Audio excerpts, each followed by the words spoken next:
Yeah. This is Geek Therapy Radio. What are we waiting for? And now your mental curator, Johnny Hamburger. What's going on, my geeks? This week, I'm going to be doing something pretty different for me, at least here on this week's Midweek Geek. Like I always say, we're all geeks about something, and a lot of us are geeks about writing. We like to write short stories. We like to write, some of us like to write in a diary or a journal, or we like to write scripts, or we like to write screenplays. We like to write just anything. We like to write. I never thought of myself as a geek about writing. I like to read. I like novels. Michael Crichton is my favorite. Crichton, however you want to say his name, is my favorite author.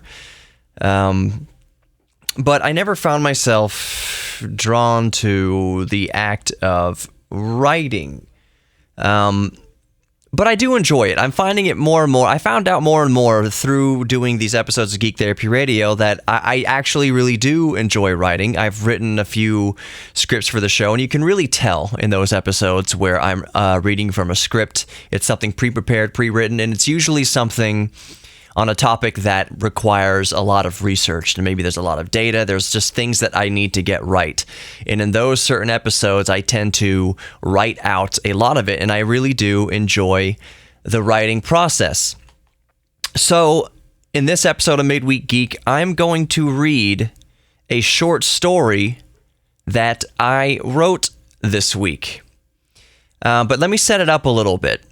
I had a nightmare a few nights ago, and it was twisted and demented and horrifying, and I almost forgot about it. But then I remembered Sarah asked me, I forget what she asked me, but it just dawned on me, oh, that reminds me of the stream I had the other night. So I recited just the kind of key points in the stream. A lot of it were fuzzy since, like I said, again, I began to forget it, but key points of it still stuck out in my brain, so I kind of told her about it. And remember what I said, it's morbid, it's twisted, it's demented, it's like the worst horror movie you've ever seen. It's something that sticks with you. So I told Sarah what was in the dream, and her eyes kind of got big, like, honey, should I be concerned that you're having these dreams? Because, maybe I didn't do myself any favors. I said the dream was horrifying and terrifying, but it was also a really cool dream. That's when her eyebrows went up. Why do you like these nightmares? This is something weird about you? No, but it's cool in the sense that if it was a horror movie, it would be like a really cool horror movie. I was terrified of the dream. I didn't like the dream. I don't like having dreams like that. I'm a normal, fairly well-adjusted adult. I do not take great delight in seeing people mutilated or in horrible situations or anything like that. The dream scared me. It was a nightmare. I woke up scared and terrified. I am normal. Things scare me. But putting into a context, if someone adapted it to a novel or adapted it to a movie or something like that, it would make for a really cool horror movie to people who are into that sort of thing. So I thought that what I would do today, that I would write a short story about that dream, using elements of that dream. I only remember bits and pieces about it, but I extrapolated a full story around it. So I'm about to start reading it. It's, 4 or 5 pages long. It won't take that long.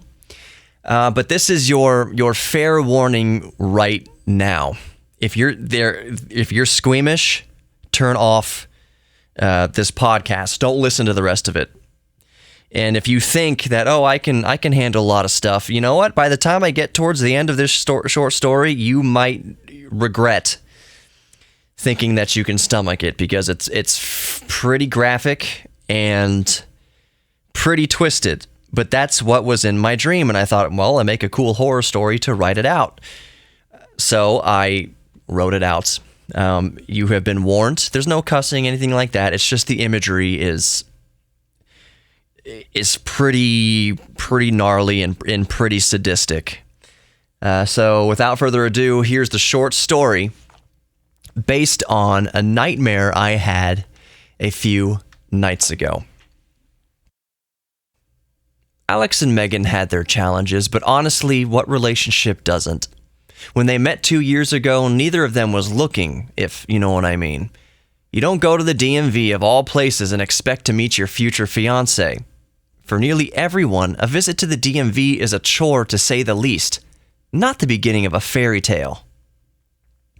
But that's exactly what it was for Al and Meg, the beginning of their fairy tale, or as close to paradise that two people can find in a lifetime. A lifetime that in the grand scheme of the universe amounts to the blink of a celestial eye.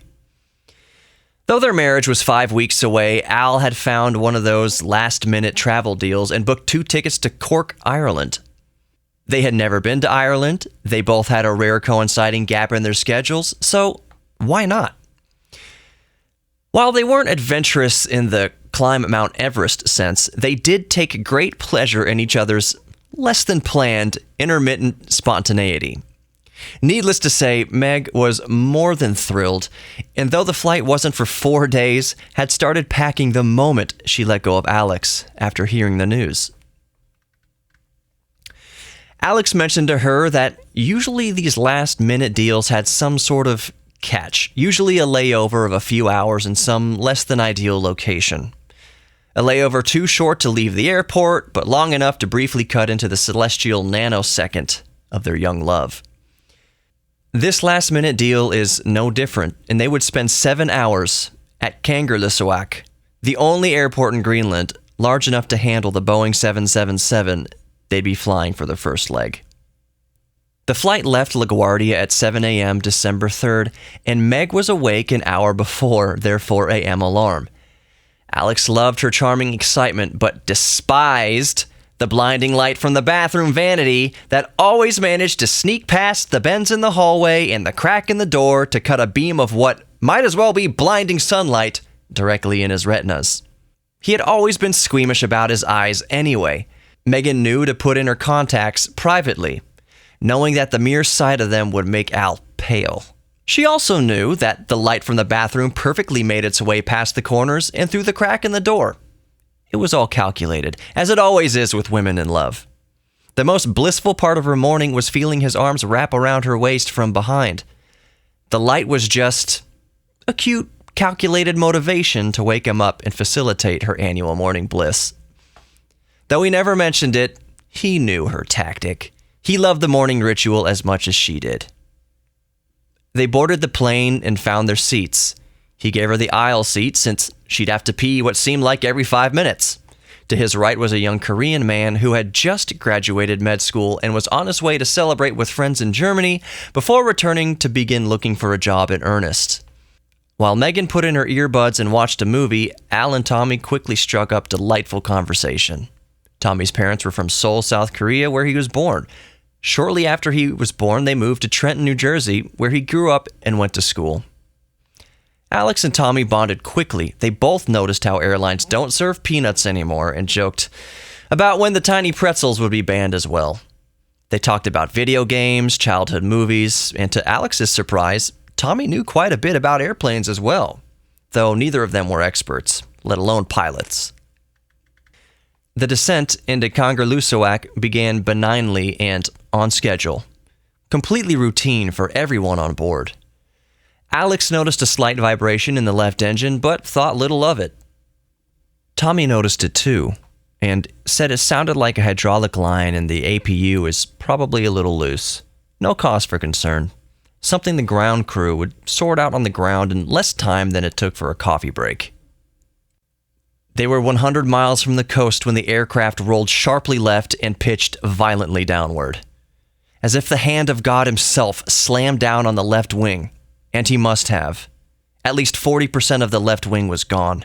The shock of the damage had also lowered the right flaps down to full lock and the rudder jammed full left.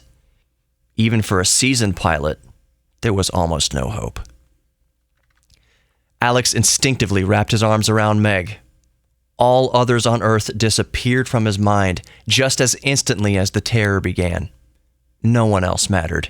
The situation was dire, the only peculiar solace coming from the realization that there is nobody he'd like to see on the other side of the bright light than her, and that it would happen soon enough. He prayed it would be quick and painless, not necessarily for him, but at least for her. Seemingly miraculously, the plane began to level slightly. The pilot's voice on the intercom barely made it past his clenched teeth. I'm doing everything I can. Brace for impact. May God have...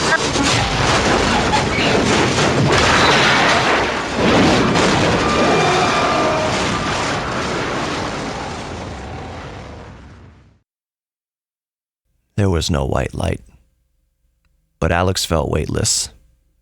He was confused why the gates of heaven would be so dark and cold. As soon as he noticed Meg to be nowhere, he assumed he was in hell. Without her hand in his, it might as well be, he thought. He also didn't think hell would be so cold. Freezing cold, actually. Almost as quickly as the thoughts and emotions had flooded his mind, water flooded his lungs. He was underwater. He needed to reach the surface. He found the faint glow of orange above him and kicked with all of his power.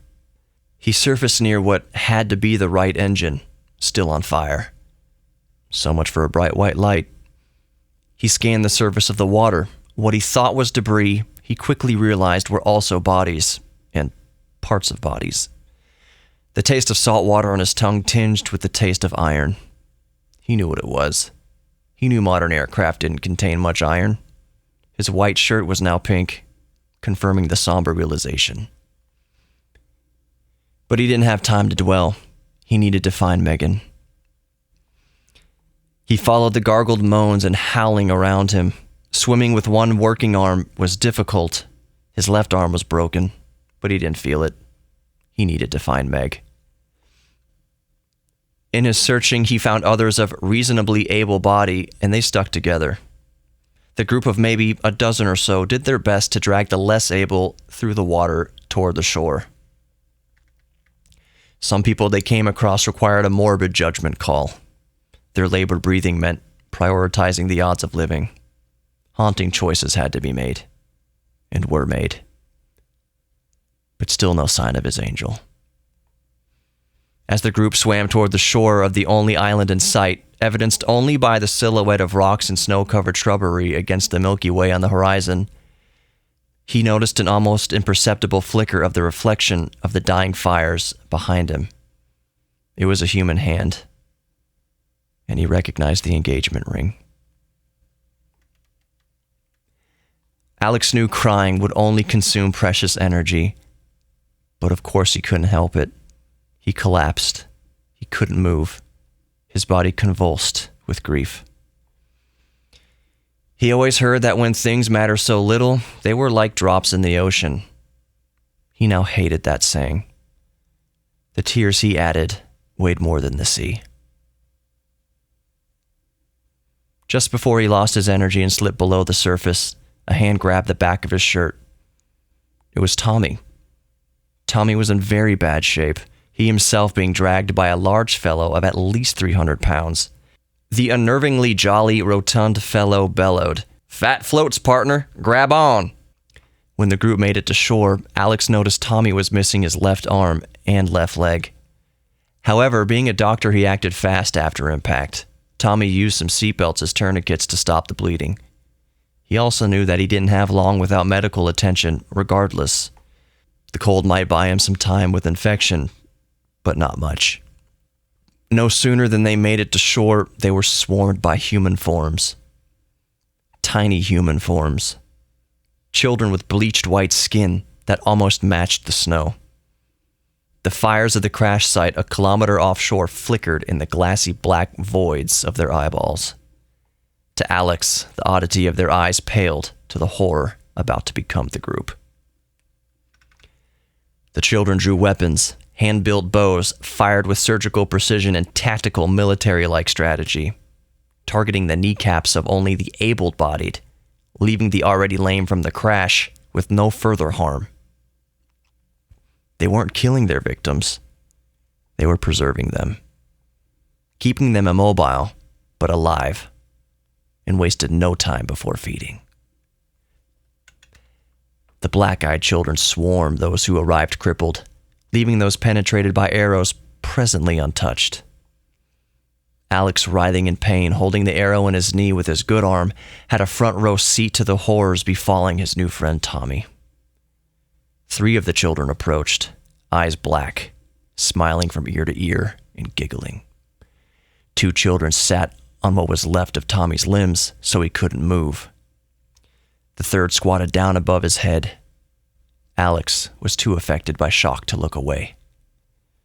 The child at his head used his thumb and index finger to peel away Tommy's left eyelid and tossed it to the child sitting on Tommy's arm, who savored the flap of skin like the skin of a fried chicken.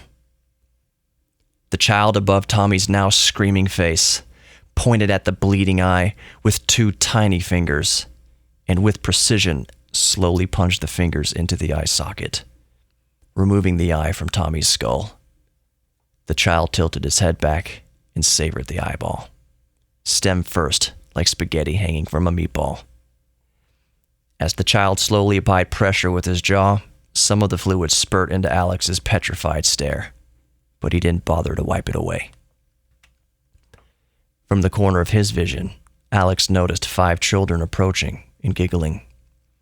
He closed his eyes slowly for the last time, praying the next face he sees would be hers.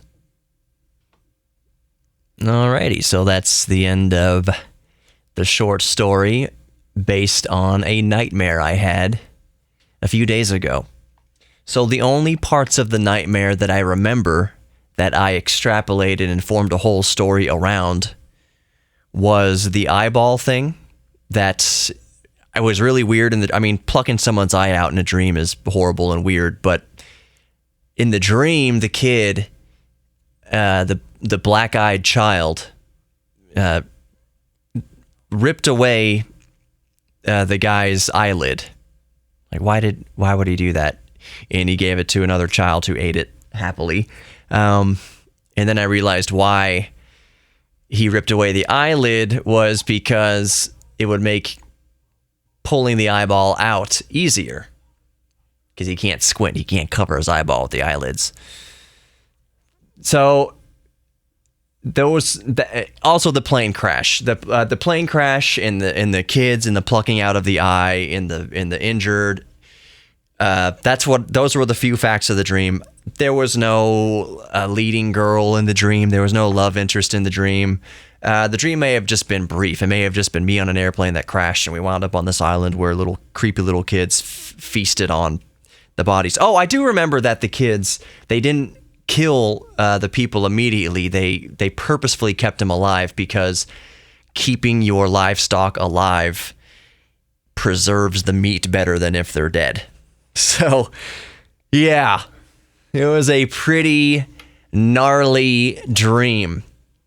To balance this out, I have this idea for a book that I actually started several years ago and kind of forgot about, but I still remember the story, just to kind of cleanse our palate here from anyone thinking that, oh, Johnny Hamburger, mental curator, is demented. No, like I said, it was a nightmare. It was horrifying. I just thought it would make a neat horror story for those interested in like horror movies and stuff. They might think it was neat. I myself will be perfectly happy never to have a dream like that again. It was a bad dream.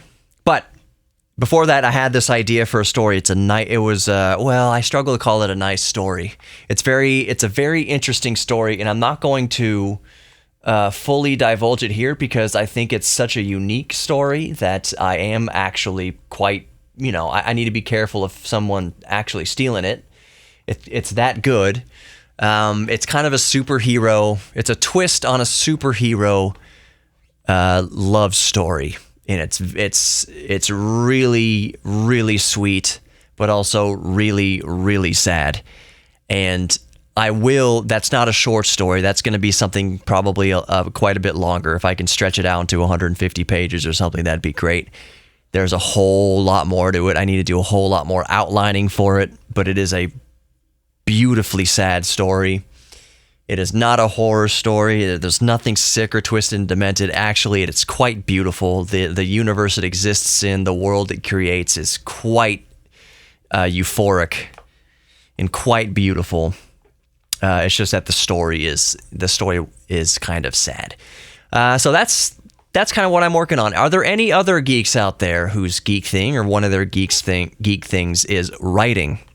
If so, I would love to read your short stories. And if you sent them to me, I would actually be more than honored to read them here on Geek Therapy Radio, and of course give you all the credit and give you whatever plugs you need.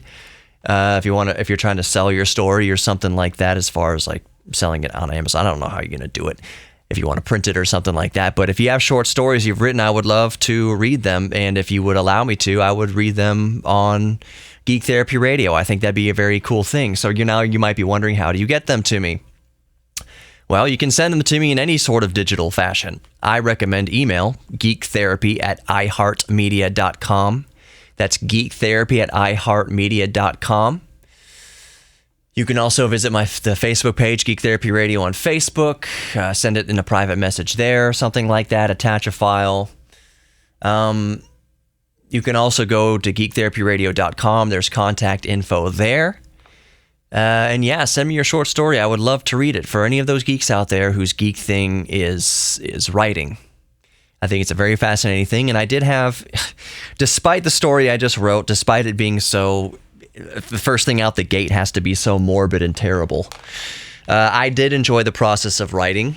I don't know whether it's good or not. I don't know. It's my first time out doing that. I don't reckon it's by anyone's standards to be a great piece of work, but I am proud of it. I enjoy it, and that's kind of the whole point of artistic expression. You don't do artistic expression. You're not supposed to do artistic expression for anyone else's benefit. You're supposed to do it because it's a part of you. It's passion. It's something that you are putting out into the world, and you got to do it for you. Because here's one thing I've noticed doing radio and doing podcasts and putting your neck out there a little bit, putting your neck out. If you can't handle criticism, you will have a bad time. And the better that something you do does, like the more people it reaches. Let's say you have something very successful and it reaches 10 to 100 times more people than you are used to. Let's say you make a podcast and you're usually used to 10 people listening to it, and then all of a sudden 100 people are listening to it, and then you do a podcast that 1,000 people listen to or whatever. You just by law of averages, you're going to get a few people who criticize. Mind you, it's people who don't create. It's people that themselves are too cowardly to have an artistic expression, but they will make all sorts of judgments about yours and critiques about yours. So if you can't handle criticism, then don't put your art out there. But don't pay attention too much to that criticism. If you start getting the quote-unquote haters, as they call it, I hate saying that, but the haters, if you start drawing that sort of attention to where 1 out of 1,000 people is being a critical butthole to you, offering you unsolicited advice or criticism or just being mean or whatever, that means you're doing good. That means what you're doing is reaching enough people. Remember the 999 other people that love what you're doing. Don't pay too much attention to the one person who always has something to say about it. So just take it with a grain of salt. I mean, read what they're saying or listen to what they're saying, and if there is some sort of valuable bit of information in there, which there rarely ever is, but sometimes there is, just take that away from it. Don't take the tone or take what they're saying too seriously, but like if they have something that you know you do need to improve, then duly note it, Just don't quit what you're doing because people have something negative to say about it. They're always going to have people being negative. There's always going to be negative people. So just take it as a good sign that you're actually reaching people. Remember what I said. Out of 1,000 people, 999 of them love it and are supportive. The one person is going to be the negative Nilly trying to distract you. Don't pay too much attention to that. Other than that, I hope you enjoyed this kind of offbeat midweek geek. yeah, send me your short stories. Even if it's not short stories, tell me about whatever geek thing you're into. I'd like to feature it on the show. Music, or maybe you have your own podcast, or you knit, or you do art of some sort of way. You build things, you build computers, whatever your geek thing is, let me know. And I think that's it. Remember to share Geek Therapy Radio. If you have a friend or you know of people who might like this podcast, be sure to share it with them. Also, subscribe on YouTube. I have a new contest underway. I am staring down the barrel of 1,000 subscribers on YouTube. So what I've done there on YouTube is I have disabled the subscriber count from public view. I just surpassed like 800 subs on YouTube. It's not that much, but I'm on my way to 1,000, and 1,000 is a pretty huge milestone on YouTube. So I've disabled the counter from the public view because that's so that I can tell who the 1,000th subscriber is. If you're the 1,000th subscriber, I'm going to give you $100 just out of my pocket, and a framed shadow boxed piece of my 1983 DeLorean. So that's kind of weird. That's kind of off the wall, or off the DeLorean, so to speak. But that's the contest going on over there on YouTube, so make sure you subscribe to Geek Therapy Radio on YouTube. Just search for Geek Therapy Radio. It'll show up on YouTube, or better yet, go to geektherapyradio.com, and the link is there as well. Share the podcast. Other than that, I love you all. I hope you all are doing well. Embrace your inner geek. Embrace your geek thing. Sometimes that's what helps us through the dark times of life, so don't ever be ashamed of your geek thing. Take care, everybody. I'll see you in the next episode of Geek Therapy Radio.